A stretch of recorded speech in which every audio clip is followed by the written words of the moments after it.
Hello, my name is Phaedra Leonard, and this is for Law 202 Aboriginal Law, Case Study Part 5. Today I'm going to be discussing a moose moratorium occurring in Quebec um, in relation to land, food, and settler-state relationships. And this title is essentially highlighting that discrepancy between pleasure and survival in settler Indigenous relationships within Canada. Firstly, I'd like to start off by acknowledging where this presentation is coming from, Kingston, Ontario, as we know it, but situated on the lands of the Anishinaabe and Haudenosaunee nations. And I think it's important to acknowledge that what we are doing would not be possible without the violent histories and ongoing plight of colonialism occurring right now. And yeah. So just a quick introduction to the colonial legacies I'm going to be discussing and essentially how the protests came to be that I will be talking about. And what I'm talking about is the traditional food practices that are now at risk due to settler trophy hunting that is occurring in Quebec, Northern Quebec, and a community doing a peaceful demonstration and also putting a request in for a moratorium to the Quebec Ministry of Forest and Wildlife to have data shown that the population of the moose are rapidly declining. And here are pictured Charles Ratt and Tina Naughty of the Barrier Lake Algonquin community. So some historical context, as I was discussing, the case study I'm looking at was about a peaceful demonstration that occurred in late August and throughout September against moose hunting by settlers, trophy hunting essentially, that was happening in Rapid Lake, northern Quebec. And there were competing interests between public park and a community who lives within there. And this happened early September. We assume not much has changed in terms of negotiating or protests because it was to be ongoing throughout the hunting season. And it's important to recognize that this is going on during a period of reconciliation in Canada, though it's still an ongoing colonial settler state. And we will look at how these things are still interwound with these issues. And finally, it's also really important to recognize that the Algonquins of Barrier Lake are a nation situated within La Vérendrye Wildlife Reserve, which is technically legally owned and operated by the Quebec Forestry and Wildlife Policies. So we have competing provincial land and what federal jurisdiction would have over an Indigenous reserve community. So the legal issues that we look at essentially are about land and food insecurity. And what I'm going to discuss are partly about what land means in terms of the Algonquin community and what having autonomy over hunting means to them. The self-determination of the Algonquins of Barrier Lake is being undermined by settler trophy hunting in this situation, as their sole means of meat consumption for the community are in this area. And it is difficult to discuss, obviously, the complicated nature of where the hunting grounds are, because Quebec technically does have a say over that wildlife reserve and who comes in and who goes out. But as I will discuss, food insecurity is a very rampant issue across Canada, and this is directly related to that. Additionally, assimilation was such a large part of Canadian history, and its modern consequences are clear rates of poverty and food insecurity within Canada's First Nations.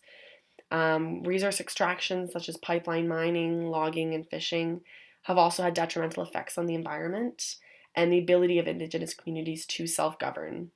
So this moose moratorium is more than just a peaceful protest. It's actually a very assertive and powerful assertion of existence and resistance against colonial power, ensuring that their children of the community will be able to live off the land using moose meat for decades to come. And yeah, so to discuss food insecurity in more detail, I have a very demonstrating chart or graph that came from Stats Canada in 2007, or data from 2007 to 2010, featuring the percentages of moderate to severe household food insecurity across Canada for Inuit, Métis, and off-reserve First Nations people, as well as people who had non-Aboriginal identity. So as we can see, the the percentages for First Nations is significantly higher than settlers, and it's over 3 times the amount for some of those bars. Also much higher for women, as they're the lighter colored bar, which is partly a result of probably the patriarchal nature of the Canadian colonialism project that is still ongoing. And what we can detect from this graph is that the displacement of Indigenous peoples onto very segmented, isolated lands um, led to a lot of isolation and limited resources, and then thus leading to a lot of food insecurity and poverty. Um, and a combination of factors are contributing to these statistics, and the numbers today are still similar, if not worse, for nations all over Canada. And it's not just Quebec, as this story is coming from, it's all over. So, land is thus very important as both a symbol of power and resource to the crown, and as mostly for Indigenous survival and tradition, for hunting and continuing those customs. Hunting is not actually needed for Canadians, settler Canadians, to survive, as we have a largely growing factory farm industry as well as plant-based options, and such, especially because we are discussing trophy hunting, which is not needed. So the First Nations needs are our priority, essentially, or should be placed as such. And of course, it is complicated when we consider that the wildlife reserve is for everyone to use in terms of Canadian National Park policy. But we will look over that a bit more. Yes, as I was saying, it is on a reserve that is technically part of provincial Quebecois laws and policies. So what does that mean for jurisdiction?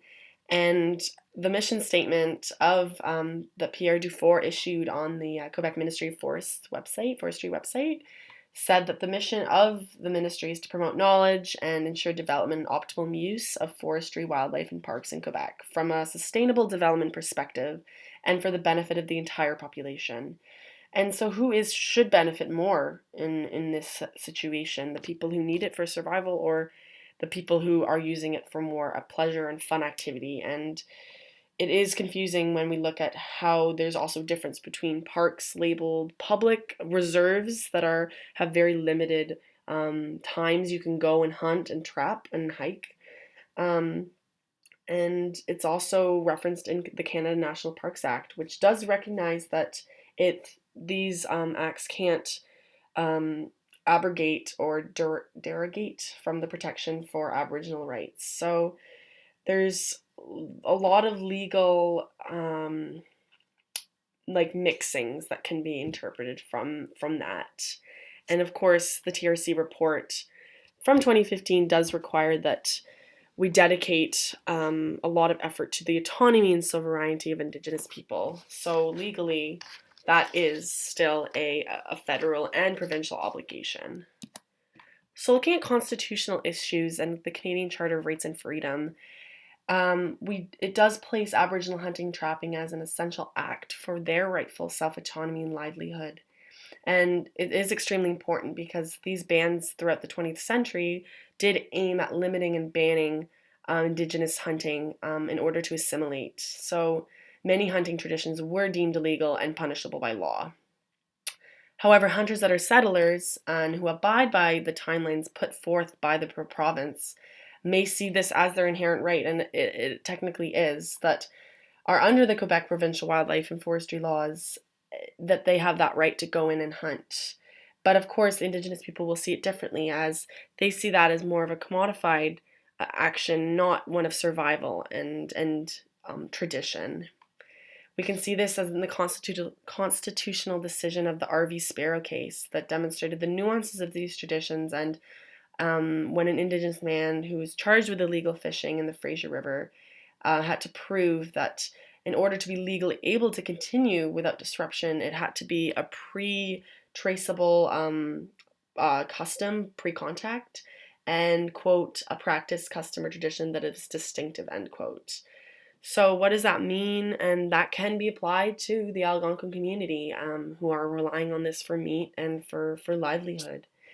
And just on the right, a quick nod to the Department of Justice in Canada that released this infographic saying that it's giving the Aboriginal the title holder to right to use, control, and manage the land and the right to the economic benefits of its land and resources. So technically, that land that they have that has an Aboriginal title on Rapid Lake is what they need for their traditional activities and purposes.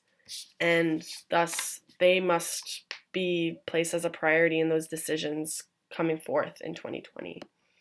And reconciliation includes informed discussion and treatment of them as a legitimate body of power and knowledge. And it's now ironic that settlers are attempting to come back on the land and use what that meat they need for survival.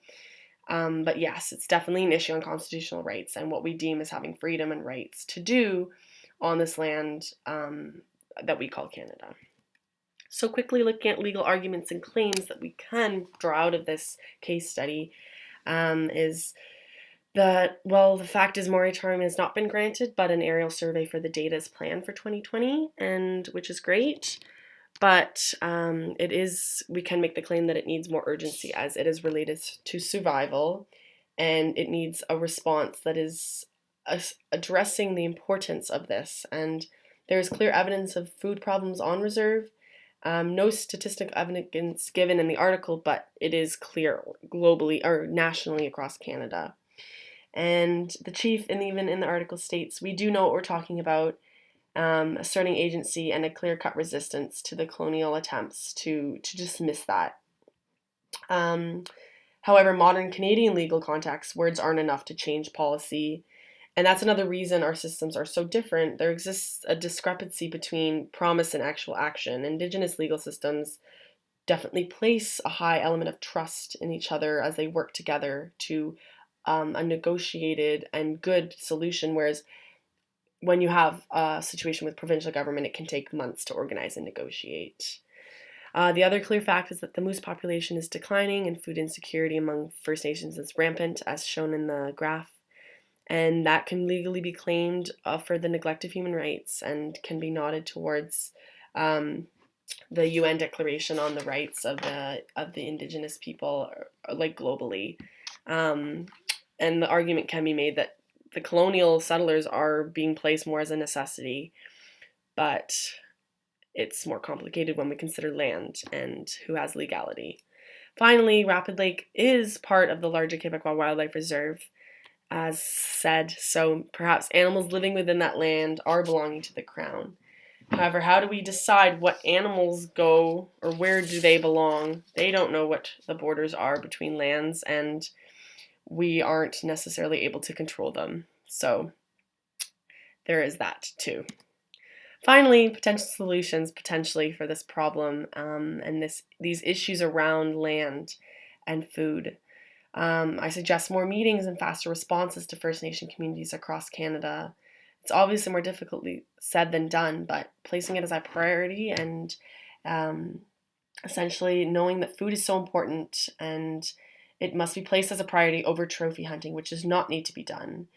We should acknowledge that constitutional rights as a Canadian citizen to hunt for pleasure is still legitimate, and especially with trouble going to get permits. And yeah, it is important that the consultation with the council and community about these hunting guidelines is negotiated and is informed, especially when we look at the era of reconciliation. We should aim for increased communication prior to changes in policy and potentially include banning all trophy hunting in the area, at least for a couple of years, to ensure moose population is sustained and gets better, and so that the Algonquins of Barrier Lake can replenish and continue their livelihood in supporting their community and their generations to come. And finally, to recognize the colonial legacy and respond more effectively to the UN Declaration on the Rights of Indigenous People. It's important to listen to First Nations pleas, protests, and demonstrations and not dismiss their claims or arguments. And yeah. Thank you for listening. Overall, this is a complicated issue news story and reveals a larger problem that is applicable to First Nations, Métis, and Inuit all over Canada.